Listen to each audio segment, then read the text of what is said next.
Oremos, hermanos. Padre Santo, en esta mañana te rogamos una vez más, Señor, de tu favor, de tu misericordia para con nosotros. Padre, oramos, Señor, por aquellos hermanos que no han podido llegar. Señor, descansamos en que tú tienes cuidado de ellos, Señor, y que en todo tiempo lo acompañes. También, Padre, te rogamos por este tiempo para que nosotros seamos guiados en tu palabra, seamos enseñados en virtud de tu Santo Espíritu que obra en nosotros. Te dedicamos este tiempo, Señor, rendidos a ti en adoración. En el nombre de nuestro Salvador Jesucristo te decimos amén. Hermanos, yo les voy a pedir que se pongan de pie para así leer la palabra del Señor, que hoy vamos a estar dando continuidad a nuestro texto de Hebreos 9.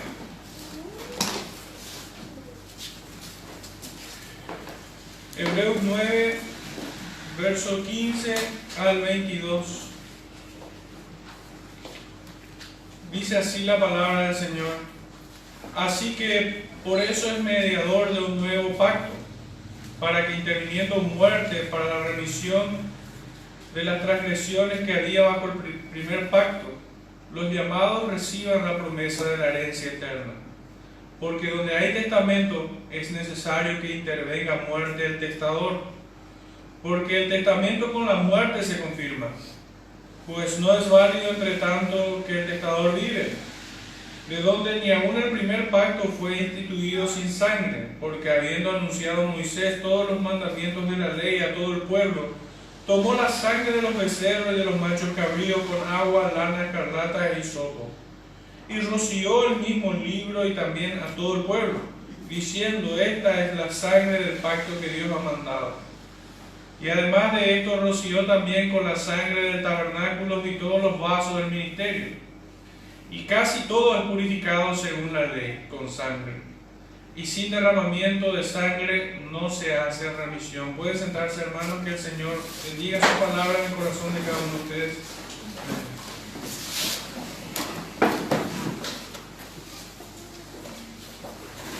Bueno, la verdad que de alguna manera esta sección, especialmente del verso 15 al 17, como que se introduce un nuevo concepto, una nueva idea al que debemos dedicarle un tiempo.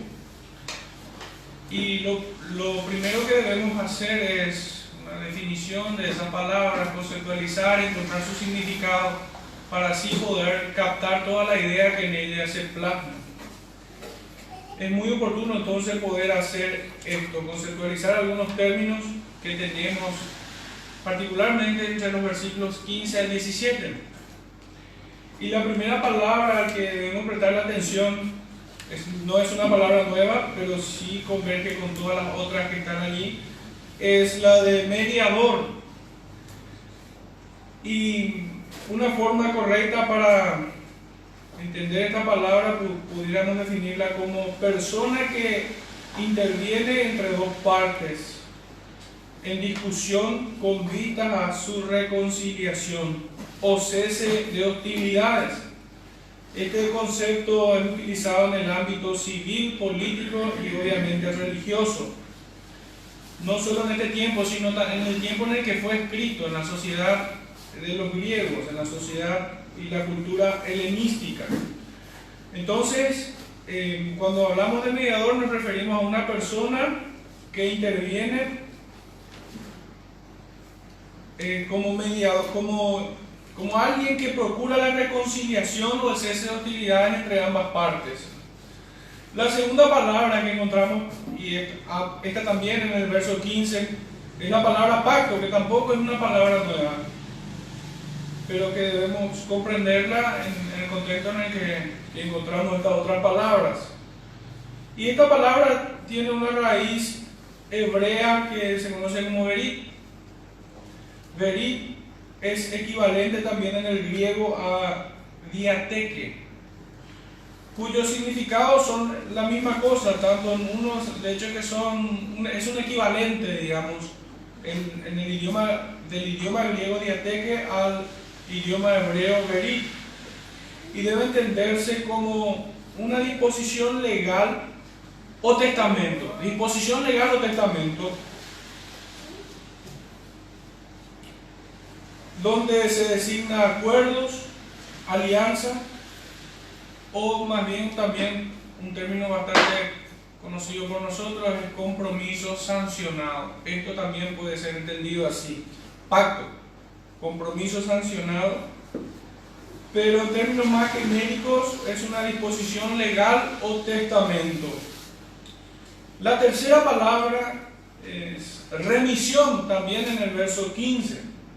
Todas estas se encuentran allí. Y esto es enviar o mandar una cosa a un lugar o a una persona. El significado más directo aquí es la del perdón, liberando al pecador de su pena o castigo. Estamos hablando de esa transacción, de esa bendita transacción donde Cristo carga nuestros pecados y por medio de él se nos imputa su justicia. Entonces podríamos decir es una transferencia. La cuarta palabra que también se encuentra en el verso 15 es llamados. Y estos son aquellos a quienes Dios hace partícipe de la redención comprada por Cristo. Estos son traídos a su tiempo por el Espíritu Santo de Dios para justificación, adopción y santificación. Hay un texto que pudiéramos leer a propósito de esto y se encuentra en el libro de Gálatas, capítulo 3, versos 6 al 18, donde encontramos increíblemente todos estos términos y en el mismo sentido. Desde el verso 6 dice: así Abraham creyó a Dios y le fue contado por justicia. Sabed por tanto que los que son de fe, estos son hijos de Abraham. Y la Escritura, previendo que Dios había de justificar por la fe a los gentiles, dio de antemano la buena nueva a Abraham, diciendo: en ti serán benditas todas las naciones. De modo que los que son de fe son bendecidos con el creyente Abraham. Porque todos los que dependen de las obras de la ley están bajo maldición, pues escrito está: maldito todo aquel que no permaneciere en todas las cosas escritas en el libro de la ley para hacerlas. Y que por la ley ninguno se justifica para con Dios. Es evidente, porque el justo por la fe vivirá. Y la ley no es de fe, sino que dice: el que hiciere estas cosas vivirá por ellas.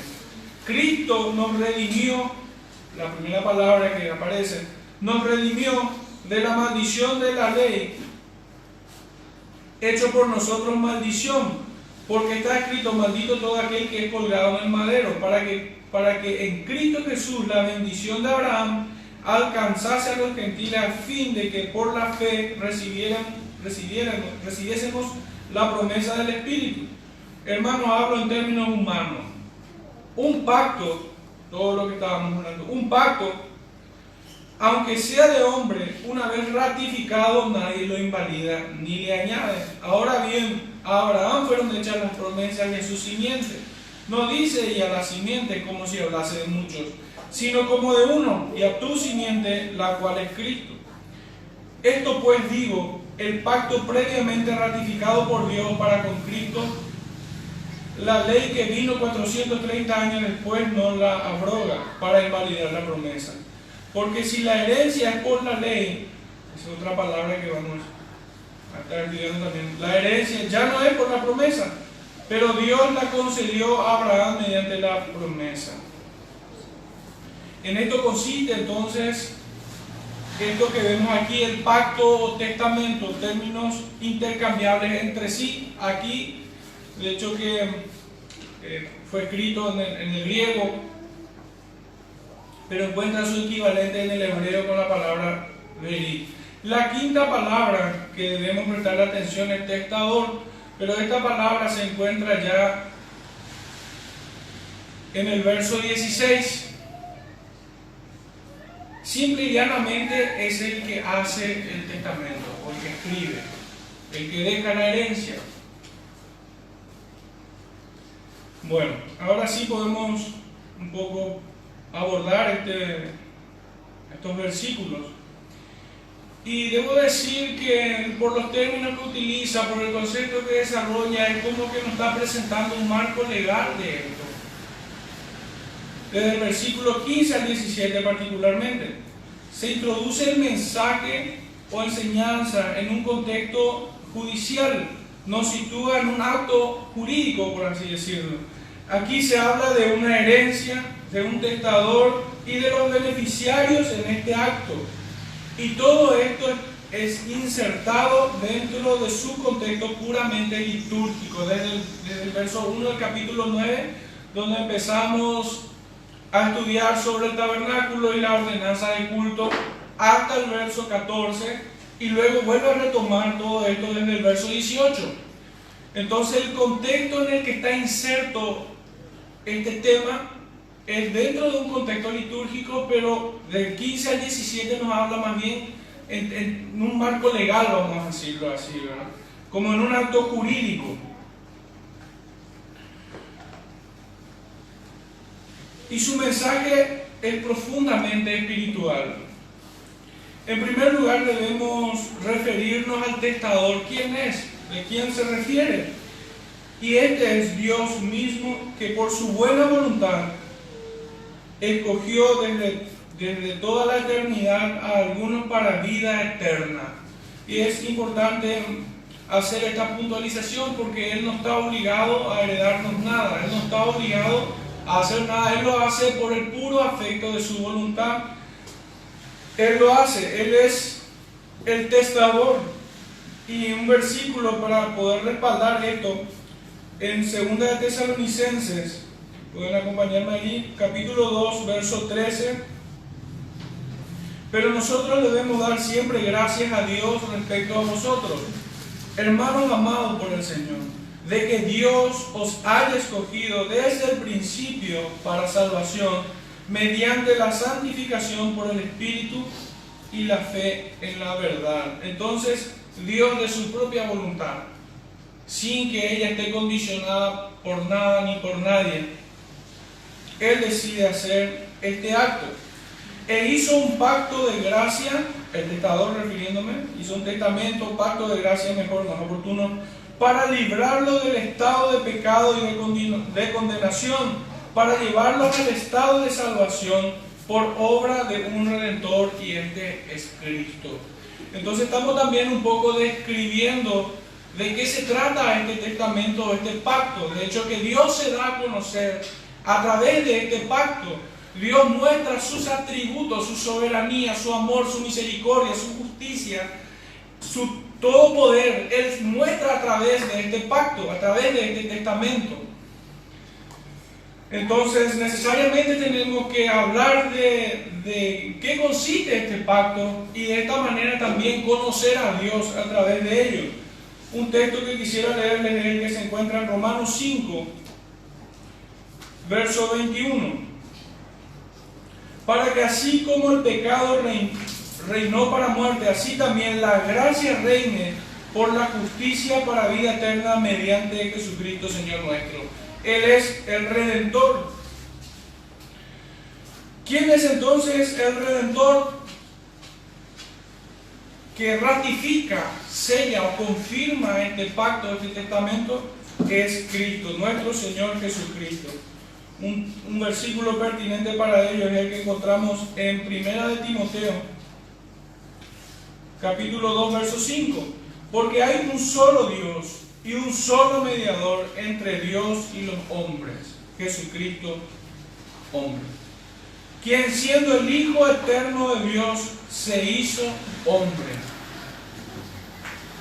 El libro de Juan, capítulo 1, verso 14, efectivamente nos confirma esto, ¿verdad? Y aquel verbo fue hecho carne y habitó entre nosotros, y vimos su gloria, gloria como del unigénito del Padre, lleno de gracia y de verdad. Y por lo tanto sigue siendo eternamente Dios y eternamente hombre.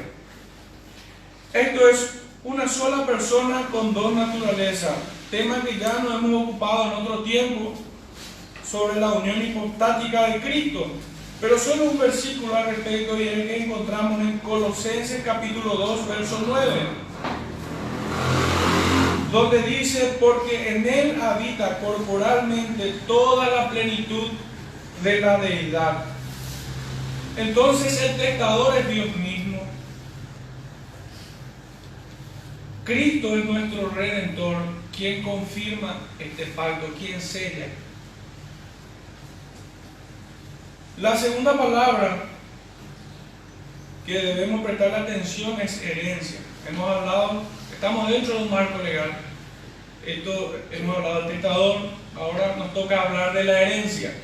¿Qué es lo que nos lega? ¿Qué es lo que recibimos o reciben esta gente, verdad? Que vamos a ocuparnos ya en un momento. Y para ello es importante ir a la primera epístola del apóstol Pablo, la primera carta.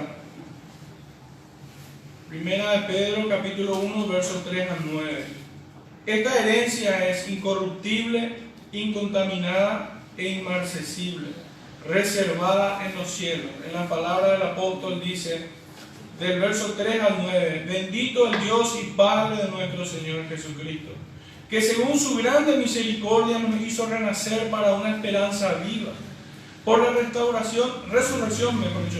resurrección de Jesucristo de los muertos, para una herencia incorruptible, incontaminada e inmarcesible, reservada en los cielos para vosotros, que sois guardados por el poder de Dios mediante la fe, para alcanzar la salvación que está preparada para ser manifestada en el tiempo postrero, en lo cual vosotros os alegráis, aunque ahora por un poco de tiempo, si es necesario, tengáis que ser afligidos en diversas pruebas, para que sometida a prueba vuestra fe mucho más preciosa que el oro, el cual aunque perecedero se prueba con fuego, sea hallada en alabanza, gloria y honra cuando sea manifestado Jesucristo, a quien amáis sin haberle visto, en quien creyendo, aunque ahora no lo veáis, os alegráis con gozo inefable y glorioso, obteniendo el fin de vuestra fe, que es la salvación de vuestras almas. En esto consiste la salvación. Esto es la herencia. Esto es lo que el testador lega a sus herederos.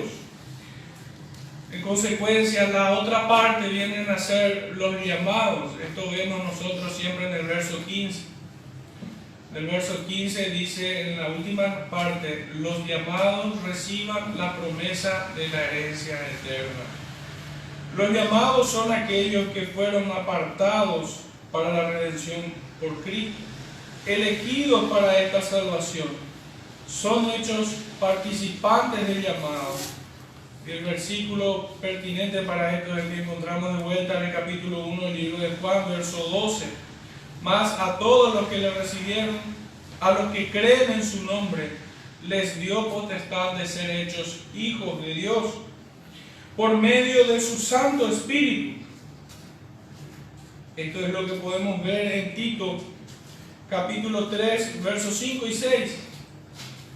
Nos salvó no por obras de justicia que nosotros hubiéramos hecho, sino por su misericordia, por el lavamiento de la regeneración y por la renovación en el Espíritu Santo, el cual derramó en nosotros abundantemente por Jesucristo nuestro Señor.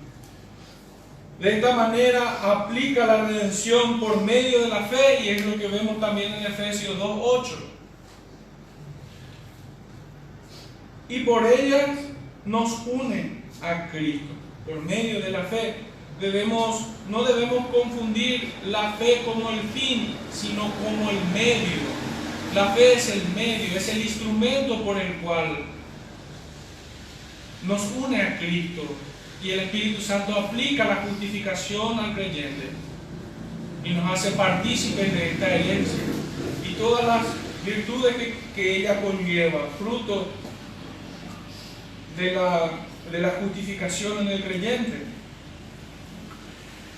Efesios 3:17 nos dice, para que habite Cristo por la fe en vuestros corazones, a fin de que arraigados y cimentados en amor, seáis plenamente capaces de comprender con todos los santos cuál sea la anchura, la longitud, la profundidad y la altura, y de conocer el amor de Cristo que excede todo conocimiento, para que seáis llenos de toda la plenitud de Dios. Solo el verso 17 nos dice, para que habite Cristo por la fe, es el medio por el cual somos unidos a Cristo. Este llamado es la obra entonces del Espíritu Santo de Dios que mora en el creyente y que produce en el hombre caído la regeneración e implanta fe para poder unirnos a Cristo. La fe no es un atributo, no es una capacidad del hombre, sino que es parte de este don de Dios que es puesto en nosotros. Segunda de Timoteo capítulo 1 verso 9 dice, quien nos salvó y nos llamó con llamamiento santo. Este llamamiento es de Dios. Dios hace esta operación en nosotros. No conforme a nuestras obras, sino según el propósito suyo y la gracia que nos fue dada en Cristo Jesús, antes de los tiempos de los siglos. El Espíritu Santo entonces, en su operación, nos convence de juicio, de pecado, y nos hace conscientes de la condenación en la que estábamos. Permite que nosotros seamos conscientes del justo juicio de Dios. Y es de esta manera que nosotros somos compungidos como aquellos hombres que escuchaban a Pedro en el capítulo 2 del libro de los Hechos. Creo que es oportuno ir un poco allí. Hechos capítulo 2, verso 37. Al oír esto, se compungieron de corazón y dijeron a Pedro y a los otros apóstoles, varones hermanos, ¿qué haremos? Pedro les dijo, arrepentíos y bautícese cada uno de vosotros en el nombre de Jesucristo para perdón de los pecados y recibiréis el don del Espíritu Santo, iluminando nuestra mente con el conocimiento de Cristo. Esto es la operación del Espíritu de Dios, el Espíritu de Cristo que mora en nosotros, la tercera persona de la Trinidad, de la Santa Trinidad.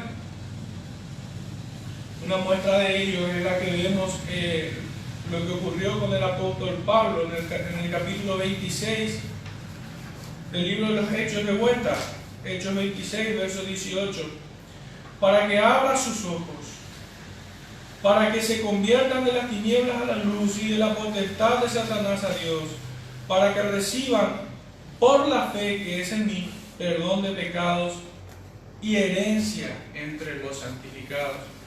Otro punto en los evangelios donde podemos ver claramente es justamente en el libro de Lucas, capítulo 24, verso, si no me equivoco, es 57. Voy a hacer esa precisión. Lucas 24,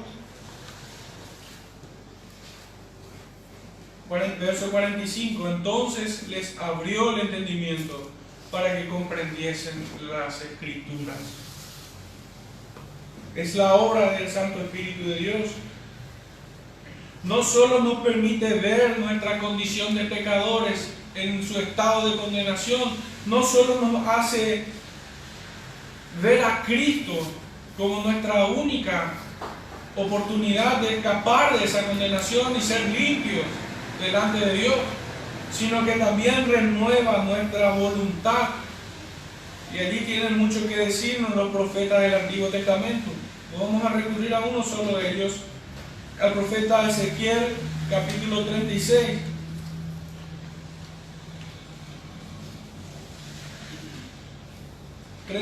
Verso 26.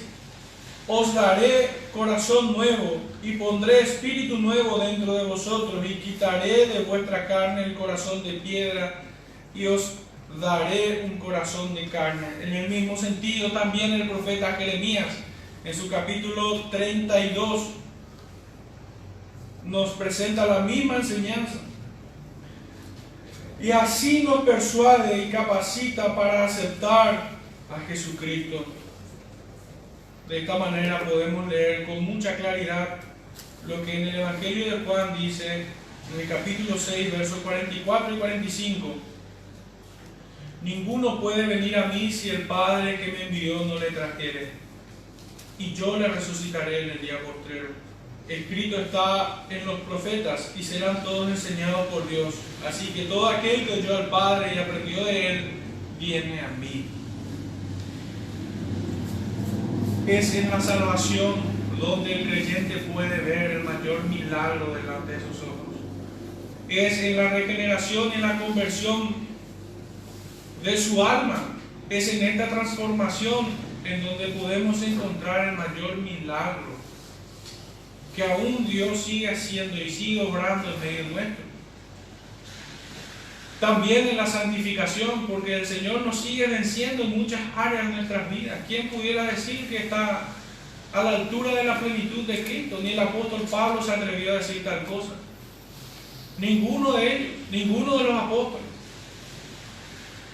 El Señor obra este milagro en los creyentes, en su pueblo, llevándolos en un proceso de santificación, pero también sigue transformando vidas, trayéndolos de muerte a vida, poniendo en ellos un corazón nuevo y su ley escrita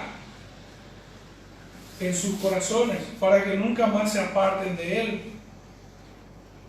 Estos son los llamados, estos son los cuyos nombres están en este testamento, en el libro de la vida. Ellos son los que se van a apropiar en virtud de Cristo, unidos a Él, de esta herencia, del cual el apóstol Pedro nos había dicho que es inmarcesible, que es incorruptible y que está reservada para nosotros. Estos son los llamados, estos son quienes reciben los beneficios en esta vida y en la postrera. ¿Cuáles son estos beneficios? Si volviésemos a nuestro texto central del libro de Hebreos, en los versículos precedentes al 15, nosotros encontramos el mayor de los beneficios en esta vida, y es el presentarnos delante de Dios con limpia conciencia, donde solo el sacrificio de Cristo pudo hacer esto. Ningún otro sacrificio puede limpiarnos de tal forma, sino que su justicia nos es imputada y nosotros somos declarados justos delante del Padre.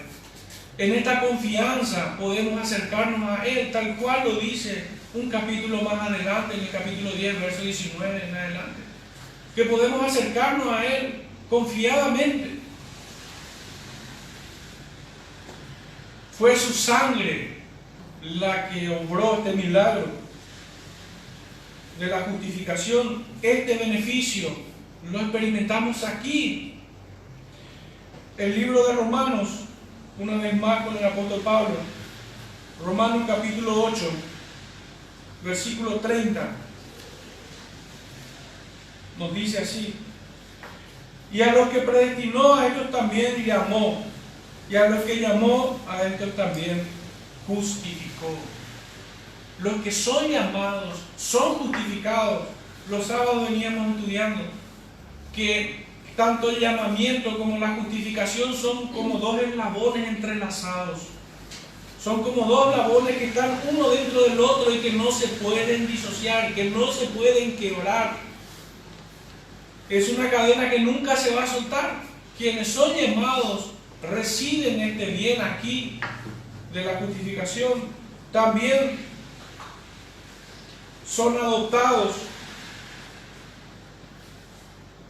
y también participan de la santificación por medio del Santo Espíritu de Dios. Efesios 1:5 nos presenta la adopción. En amor, habiéndonos predestinado para ser adoptados hijos suyos por medio de Jesucristo, según el puro afecto de su voluntad. En 1 Corintios capítulo 1, verso 36, y me equivoqué, nos habla del proceso de santificación que tiene el creyente. En fin, si nosotros quisiéramos ahondar mucho más en estas doctrinas, hermosas doctrinas, les recomiendo el Catecismo de Spurgeon. que a propósito ayer lo estábamos viendo, pero desde la pregunta número 32 a la pregunta 37, esto cambia todo esto. En el 32 nos habla de la justificación, en el 33 de la adopción, en el 34 de la santificación, en el 35 de los beneficios derivados de la justificación, de la adopción y de la santificación, en el 36 de los beneficios al morir y finalmente en el 37 beneficios en la resurrección. Son doctrinas que pudieran ser un sermón cada uno, la verdad. Pero Spurgeon de manera fantástica, de esa manera nos presenta su catecismo. Hasta aquí esta primera sección, es como que lo vimos todo dentro de un marco legal. Y la pregunta, ya a modo de anticipar una aplicación, es cómo nosotros nos sentimos al enterarnos que tenemos una herencia. Si fuera una herencia terrenal, traería también gozo, alegría. Pero sabiendo que estas cosas perecerán, ¿cuánto mayor gozo deberíamos tener al saber que somos herederos de algo eterno, incorruptible, inmarcesible, en la presencia de Dios, y que será de nosotros eternamente? Nada hemos hecho por Él, Cristo lo ha hecho todo. Y a la Santa Trinidad le ha placido darnos esto. Es su don. Si hemos prestado atención a este verso 15, hermanos, quisiera pasar a la segunda parte de este sermón. Si hemos prestado atención, todo está conectado con la idea anterior. Pues dice el verso 15, así que por eso es mediador de un nuevo pacto. Por eso es mediador. Está conectado con la idea anterior. Y es que el Señor, en su sacrificio, limpia nuestras conciencias de obras muertas para que sirvamos al Dios vivo, haciendo un contraste con todos aquellos sacrificios que se hacían en el primer pacto, bajo el primer pacto. Primer pacto que nosotros vemos que le fue dado a Moisés. Le fue dado la ley, contrastado con el pacto de gracia, el segundo pacto, que nosotros ya lo vimos en el libro de Génesis cuando se refiere a la simiente de la mujer, y que esto es ampliado o se trae aún más luz cuando vemos que es ratificado en Abraham, cuando el Señor le dice que en ti serán benditas todas las naciones de la tierra. ¿Y quién es la bendición de Abraham? Cristo. Podemos ir brevemente a ese versículo. Génesis capítulo 12, versículo 3. Bendeciré a los que te bendijeren, y a los que te maldijeren maldeciré, y serán benditas en ti todas las familias de la tierra. Y en el capítulo 22, cierra muy bien la idea, capítulo 22, verso 18. En tu simiente serán benditas todas las naciones de la tierra, por cuanto obedeciste a mi voz. Y sin duda esto nos es confirmado en Gálatas 3, verso 16, donde vemos que Cristo es la simiente de Abraham. Y en los versos 28 y 29, ya no hay judío ni griego, no hay esclavo ni libre, no hay varón ni mujer, porque todos vosotros sois uno en Cristo Jesús. Y si vosotros sois de Cristo, ciertamente el linaje de Abraham sois, y herederos según la promesa. Es mucha la luz que trae esto en nuestros días, no solo en aquellos días.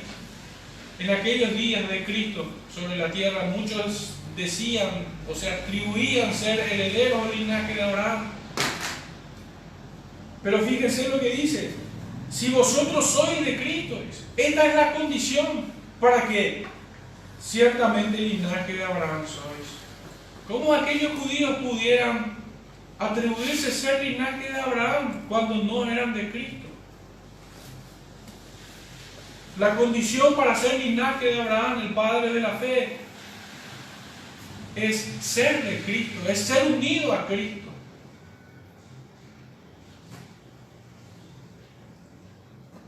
En este punto fue confirmado con el supremo sacrificio de Cristo en la cruz del Calvario. Allí fue confirmado este pacto.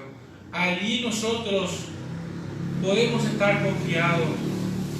La herencia, el testamento fue confirmado y fue quitado del medio nuestro el acta de los decretos que nos eran contrarias.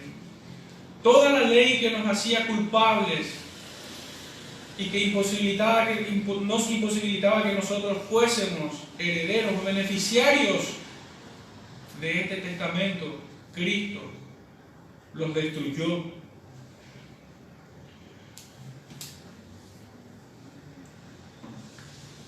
Ese es el contraste que hace en los versículos previos: el sacrificio de Cristo,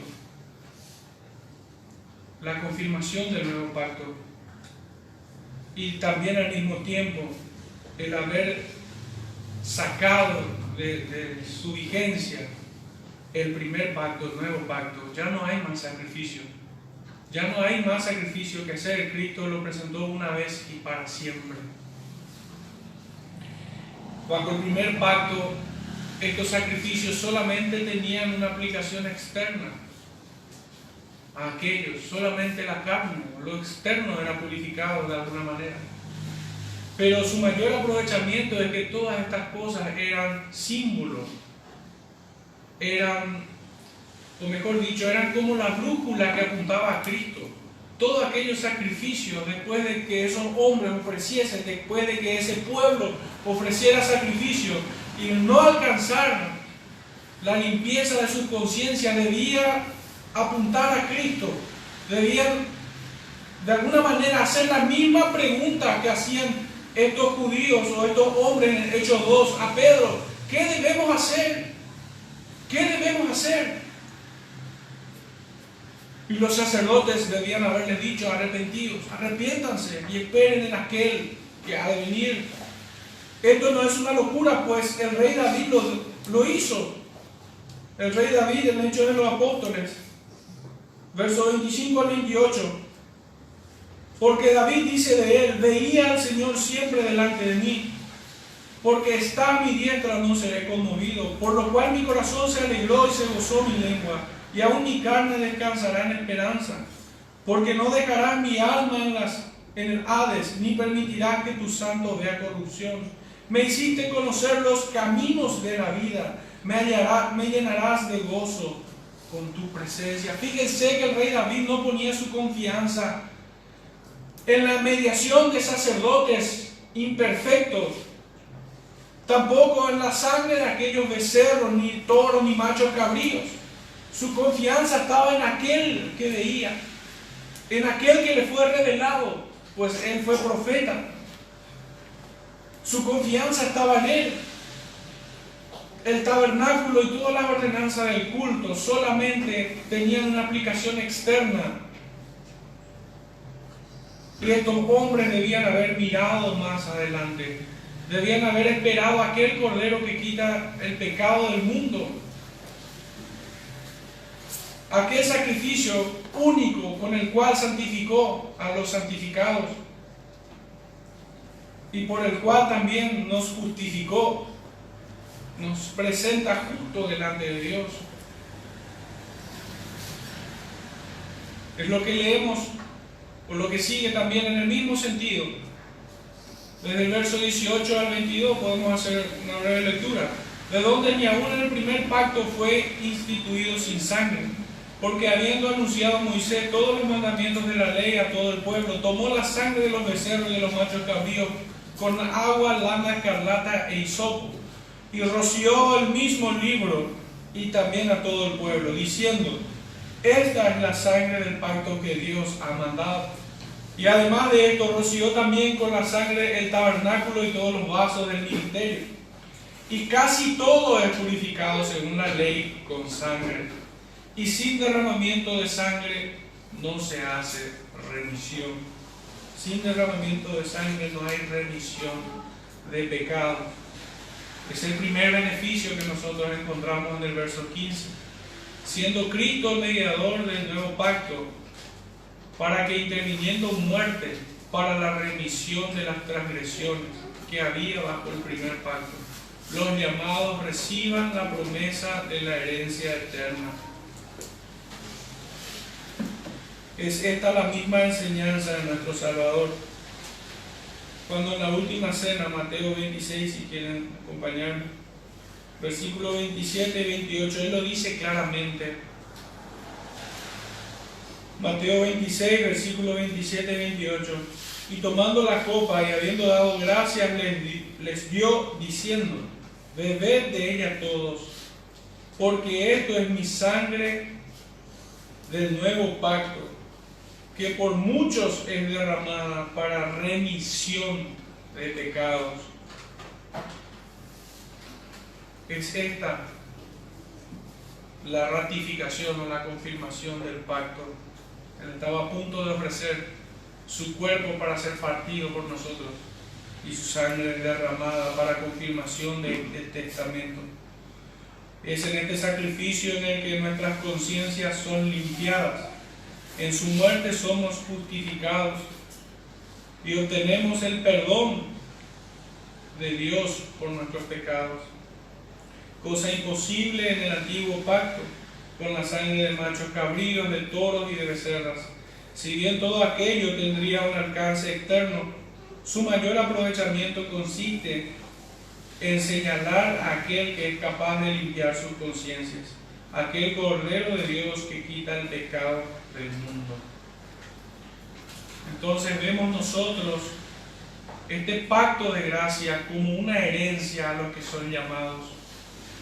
Dios es el testador, Cristo es el que ratificó, confirmó este pacto. Él ya subió a la cruz, murió una sola vez por nosotros, resucitó y con ello nos deposita en nosotros la mayor esperanza que nosotros podamos tener. Y hoy está sentado a la diestra de Dios Padre intercediendo por nosotros. Esto debiera traernos también mucha paz, porque aún hoy nuestro mediador, nuestro gran sumo sacerdote intercede por su pueblo, por aquellos que son llamados. ¿Cómo nos encuentra esta noticia hoy? ¿Cómo debemos estar nosotros? El apóstol decía: podemos estar atribulados, sí, pero no derrotados. Podemos pasar por situaciones adversas,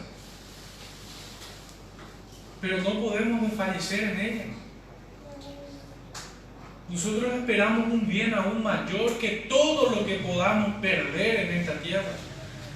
Todo lo que podamos tener aquí en la tierra no es nada comparado con aquello que hemos de alcanzar en los méritos de nuestro Salvador.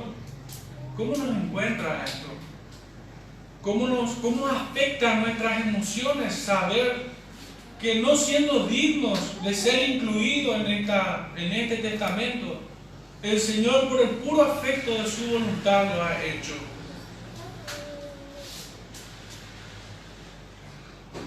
En nosotros debe crecer un espíritu humilde, como en las bienaventuranzas encontramos. Los pobres de espíritu, estos son bendecidos. Debemos crecer en este sentimiento.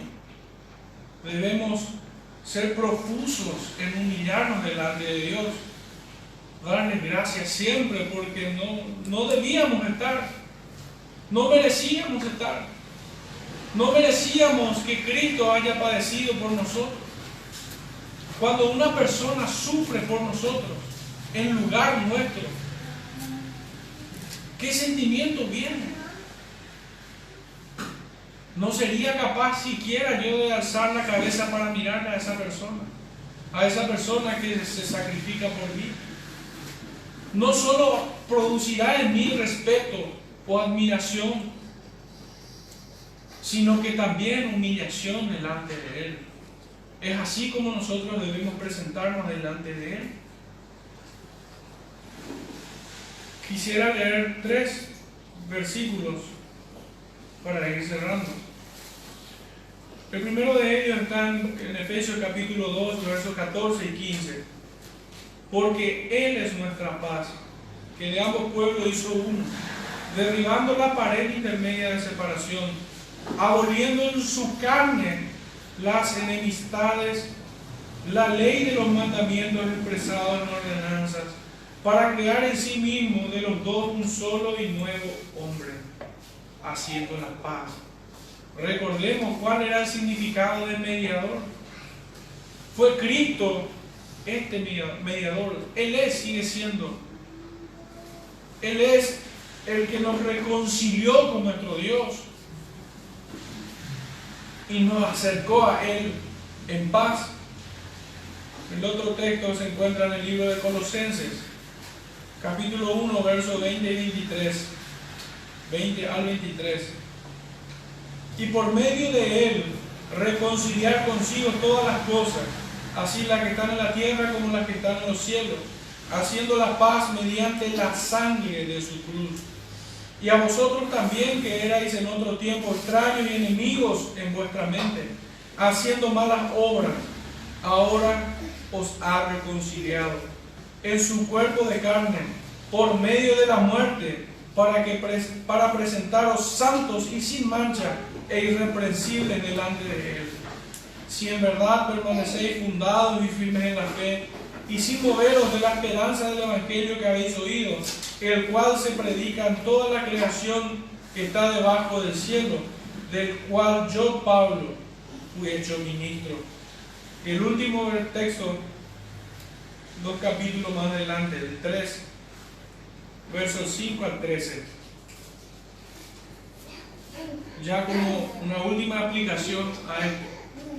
Haced morir pues lo terrenal en vosotros: fornicación, impureza, pasiones desordenadas, malos deseos y avaricia, que es idolatría, cosas por las cuales la ira de Dios viene sobre los hijos de desobediencia, en las cuales vosotros también anduvisteis en otro tiempo cuando vivíais en ellas.